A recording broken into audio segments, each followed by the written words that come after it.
What is up, everyone? Welcome back to the Rich Movie Podcast, the podcast where everything is connected. I'm your host, Jacob Thompson, and joining me is my co-host, friend, and the person most likely to have a tough exterior. If you look inside, he's got a heart of gold. Alex Perkins, what are you doing today? Yeah, I'm a real sentimentalist. So, although I don't really have that cool exterior, though. Okay, he's got the gummy insides. Yeah, I kind of just gummy insides and outsides, honestly. Welcome back to the show, everyone. This is the podcast where every week we review a movie connected to the last one we watched. If you like our show, we post pretty much every Friday on podcast services and YouTube. Last week, we watched Mr. Smith Goes to Washington and followed the actor Claude Rains. It was a big role in both these movies, actually. I was kind of surprised.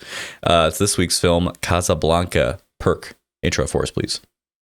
Yeah, all right. So Casablanca is a 1942 joint directed by Michael Curtiz, starring Humphrey Bogart, Ingrid Bergman, and aforementioned Claude Rains. It, funnily enough, like just as a quick aside, everybody knows like Casablanca. Everybody knows of it. Yeah, and like most people even know like "Here's looking at you, kid" as a line, or maybe even all the gin joints in the world. Yeah, or this is the start of a beautiful friendship. Like so many lines from this movie that I just know. I had no idea what this movie was about. Same. I thought maybe it was a love story kind of a thing, but that's in there. But so it's it follows Humphrey Bogart's Rick, who owns and runs a bar joint in Casablanca, Morocco, which is a place where people fleeing the war in World War II end up getting stuck on their journey to try and get to America. And it's really hard to get out of Casablanca, so a lot of people just end up stuck there. And so because of this, Rick has built this, this club and bar, and does well for himself with it. And then a big anti-war leader and his wife come to town, and antics ensue. The most interesting fun fact I saw about this movie is that there's a scene in particular where German soldiers are in the bar and they took the piano and they're playing a German song I didn't recognize, but probably some Nazi propaganda song. And then the resistance leader goes over to the band and says, play Marseille. And so they start playing Marseille, which is a very recognizable tune. You'd know it if you heard it. And they play the song over the Germans, and the whole bar sings along to the French song over the Germans. And you can see a lot of passion and even some tears in the eyes of some extras. And that's because a lot of the extras cast in this movie were actual refugees who had fled from Germany, including the guy who plays the SS captain. Oh, yeah. He was very outspoken in his support of Jewish people, and to the point where he was alerted that a death squad was coming to his home, so he had to flee the country. Jesus Christ. And he took the role in this movie as part of, hoping it would help the fight. Yeah. So, the passion that you see in the extras is real, because this is just a powerful moment for them. Yeah, that's awesome. Because this movie came out before the end of World War II, right? That's one of the most insane things for me watching the movie. Yeah. Is like one of the final lines, one of the closing lines in the movie is, I know we'll win. They didn't know that they would win at the time. This movie came out in 1942. This is like the heat of the war. This is before anything was decided. Yeah, that's absolutely crazy. Because like I said, going in, I had no idea what this movie was about. I was going to my thoughts on too. And immediately I'm like, oh, this is a really cool setup. Like, this is a cool setting for a film of this city where people are stuck trying to flee Europe to get away from the war and go to America. And then it takes a bit to realize, like, okay, what's this movie about? Who are the main players? And then, okay, it's Rick and then Laszlo and Ilsa. And man, I just freaking love this movie. It was so compelling and so interesting, and like the politics were fascinating. The characters are awesome. Rick is him, man. Like he's is so freaking cool. That guy. Like he is him. There's never been a cooler character that I've seen than fucking Rick. I don't think so. He's the best. And just the way everything progresses, like and then his relationship with Claude Rains' character, the policeman, fascinating, and he's a fascinating character. Yeah, it's multifaceted too, isn't it? Because he's not just a one-note character. No, like their friendship is legitimate, even if they're at odds from like a employment standpoint. Yeah, and he does some shady stuff on the side, but like he's playing both sides. Like that's super fascinating. But yeah, I absolutely adored this movie. I'm like, this is another classic we've watched that lives up to the hype. Great film. Yeah, so I think there may be a pattern in the fact that we kind of picked the movies that we're doing here based on the fact that we know that they're all-time classics. But yeah, this is so good. It really is. The story is interesting, and it's unlike anything I've ever seen. It's incredibly topical to like the surrounding context of the time. Rick is the coolest character I think I've ever seen on screen. All the characters have like some depth to them, some more than others, and just are really interesting to watch and get to know. And I think that for a movie that's mainly just dialogue, I think the dialogue is outstanding. Yeah, I think that some of the conversations they have are really snappy and clever, and there are some quick lines in there that are very funny, and just well put forward, well scripted. So yeah, I'm in agreement with you. I thought this movie was amazing. I did not expect to like this movie. And because I read like IMDb blurb, it's like, oh, it's a politics thing, and it's a period piece, blah, blah, blah. But yeah, I was locked in the entire time. Well, it's not a period piece. That's true. Yeah, that's true. That is true. It is. Yeah. Now, but it was like a movie of the times, I suppose. Right? That's true. I guess. Yeah. I guess my thinking of it is like Rear Window could be made today. It's just like a murder mystery, but like this can only be made during World War II. Right. It would have to be in a vastly different setting. Right. Yeah. Right. But yeah, talking about like the characters too, like even Laszlo, who I feel like in some respects is like one of the least important characters compared to like the other main characters. He's still, you believe him. You believe he is this leader, this charismatic person that can bring these people together, and he's important. I think it's like, if that doesn't work, this movie doesn't work. But they sell him really well. The German captain dude is a sufficient asshole, but he's also like clever, and him and the policeman working together and try to be like, all right, you can't do this, can't do this, trying to shut everything down. Yeah, I'm just shocked. I'm shocked how much I like this movie. Because on paper, I feel like I shouldn't like it for what I typically enjoy, but it's just great. And yeah, like I said, Rick, fucking best dude to ever live. He's the GOAT. Yeah, he's got some gray areas. Like he's says he goes with the wind and refuses to take a side on an issue that has a fairly one-sided good versus bad dynamic. But at the time you can't really be too outspoken in one direction or the other. Well, and his actions speak louder than his words, right? Like the scene that sold me on him was that Bulgarian woman comes up to him and is like, hey, can I trust the policeman? Will he stick to his word? And he's like, yeah, he will, but what he's asking you to do is not great. So I'm gonna take you over to my casino. I'm gonna win you some money. Fantastic. And like that was so fucking awesome. Like I was like, yes, this is exactly like what a perfect conclusion to that little plot point. And then everyone's like, we saw that, but we're not gonna say anything. That was the point where we're like, hey, Rick, he can do anything. I'm in. Like he's the best. Yeah, I like that scene a lot, and one of the things that I enjoyed quite a bit about this movie is like the world and the setting is so well fleshed out, and part of that I think is little vignettes like this, along with in the intro, it kind of just pans in to Casablanca, and we just get little snippets of conversations with multiple people. Yep. Like tons of conversations all about like what's going on and how they're stuck and where they need to go and what they need to do to get on the plane, and it kind of immediately like lets you know where you are. You're here in limbo. Yeah. You're in the in between. Yeah, the world building is so fantastic. Yeah, I agree. The entire setting feels alive.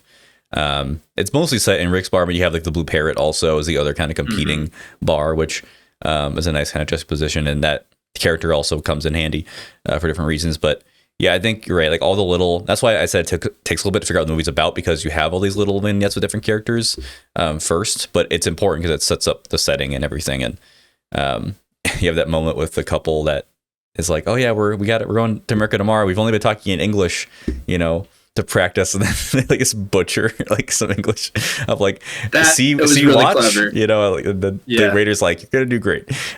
What watch? See watch.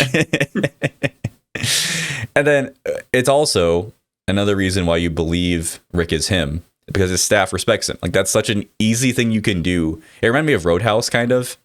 Yeah, I see what you're saying. Yes, where it's like, yeah, the staff respects him. They do what he asks, and because they were well taken care of, and they all buy into the system, and having the piano player and the bartender and the waiters. Yeah, he is kind of a dick to Sam, the piano player, but it is insinuated that he, pays him really well, takes good care of him at least. Yeah.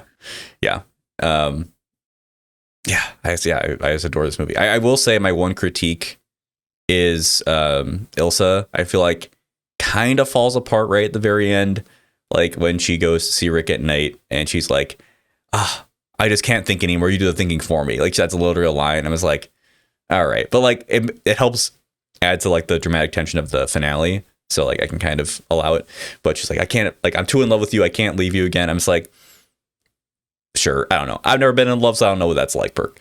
But to me, I'm kind of like, it seems a little bit cheap. Yeah, I think it's like the chase. I think she's more, it's not necessarily that she's so deeply in love with Rick. It's more just the idea. Sure. But I mean their chemistry is real. That's for sure. That's true. They are both great. But I really like the way that resolved and the way that Rick goes with it in the end. On the topic though, I think that to mention the performances are really good. I think Humphrey Bogart as Rick, the coolest man alive, I think he does a really good job. Yeah. I actually don't think it really requires all that much out of him, which is not a slight. I think he's terrific.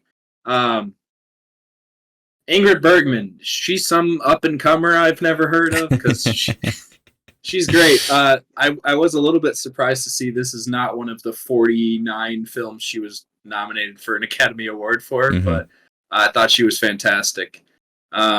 Her character doesn't have a ton of depth, but I think she plays it just really well. Yeah. And there are so many scenes where so much is just like just a close-up shot of just her face, and all you have to look at is just her in really great lighting, and she has to like keep your attention with just like her facial impression. And she's greght. She's really good at that. So yeah, they seem to like that shot a lot back in this day. Like, 'cause we had the same thing in Mr. Smith, and I like it. It's a beautiful style of shot. I don't know what the lighting setup is, but it looks great. The movie overall is like super beautifully shot, and the lighting is great. Especially like it's so just cool every time Ilsa walks into a room. Like when Rick's at the table just drinking with Sam playing in the background. It's Ilsa walks in and she opens the door and walks in, and then light follows her. Like there's a delay, and then she's followed by the light, and it's just that stuff like that was so cool. I really liked it. Yeah. Touching back on Humphrey Bogart's performance, I agree there's not like a ton he has to do, but I will say I liked how he was noticeably happier in the Paris flashback. Like he's smiling more, and you can kind of tell now he's a little more jaded, and cynical. Like, he doesn't drink with anybody and all that stuff. And I think his line delivery, especially at the end at the airport, was just like perfect. Like I loved how he's just like, you might not want to today, but in 2 days you'll realize this was the right decision and all that stuff. And then the final bit about like, this is the start of a beautiful friendship. Like like, yeah, so many iconic lines I did not know were from this movie. And it's like, oh, yeah, right. I know that. You hear it and you're like, oh, ding. Mm-hmm. And then, yeah, we get the ending, which I just absolutely love. The ending that we've seen in other movies, like In the Mood for Love. And what I wish that Lost in Translation had. Yeah. Where it's like, what could have been, but they don't end up together in the end. And I think that it's a really beautiful way to end it. Yeah. And it's bittersweet, but it's like, it feels less bittersweet than In the Mood for Love, because like she's with Laszlo, he's a good dude.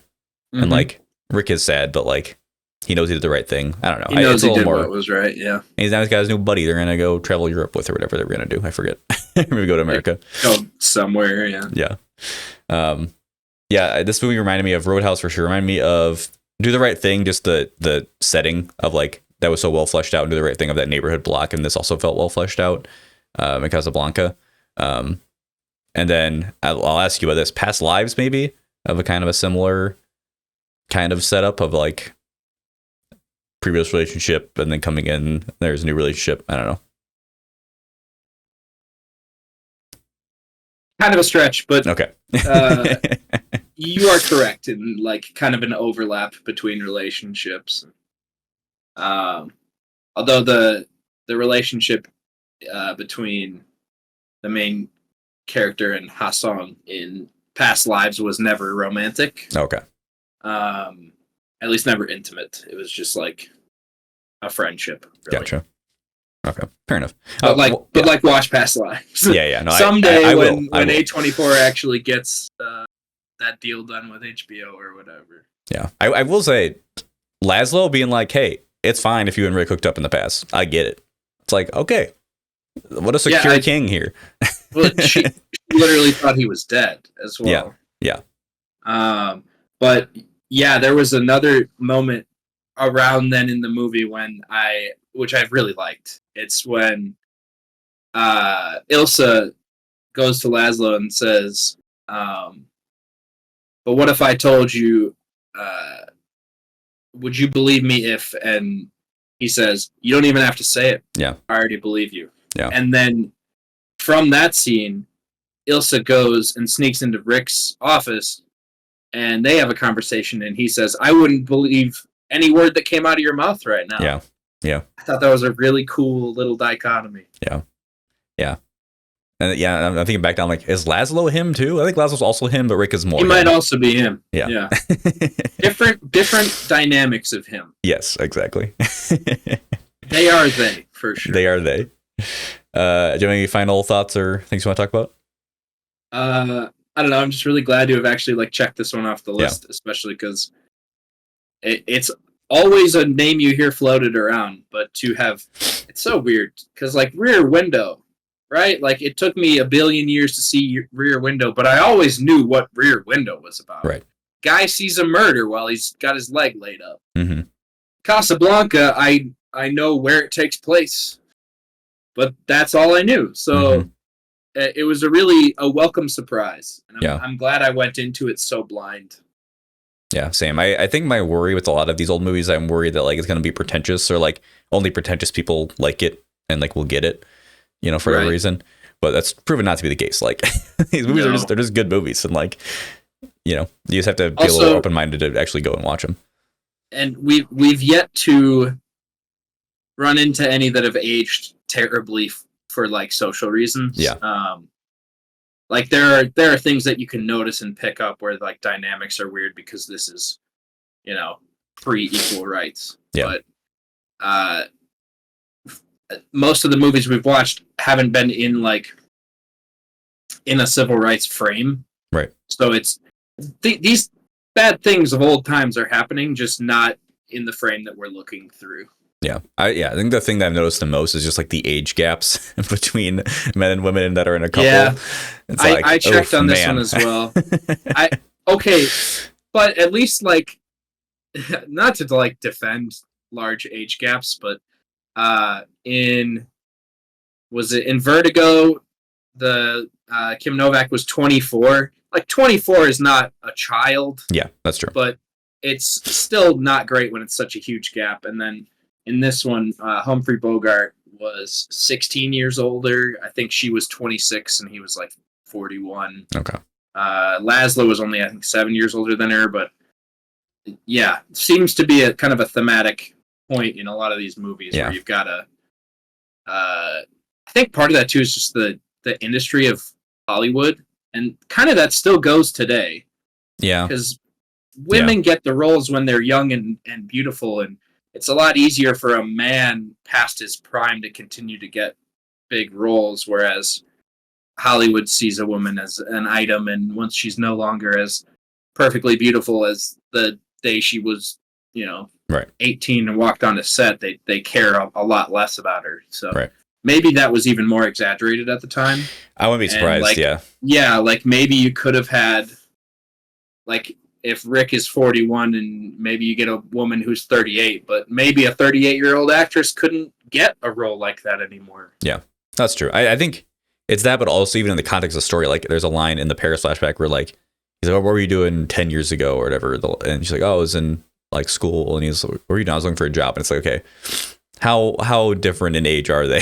In the context of the story. And I think the thing that's unbelievable to me, and granted I'm a man, so I don't know, but it's surprising to see often in these movies that like a very young woman is attracted to like a 50-year-old man, and it's like, are you though? Like, are you actually? Maybe you are. I'm not going to judge, but seeing it over and over again, I'm like, is that actually what's going on? All right, but like, I'm a 27-year-old man, and I kind of have the hots for Rick. I mean, I'm Rick. He's just so cool. I'm thinking back on Vertigo. I'm like, you really like this 50-year-old man that's being creepy? Yeah. What are we doing? But yeah, we got a few left in the string. I'm hoping that we continue this trend of it not being too problematic, but you never know. Well, spoiler alert, we're not watching Breakfast at Tiffany's. Maybe next time. Hopefully no yellow face on the program. Oh, God. Jesus Christ.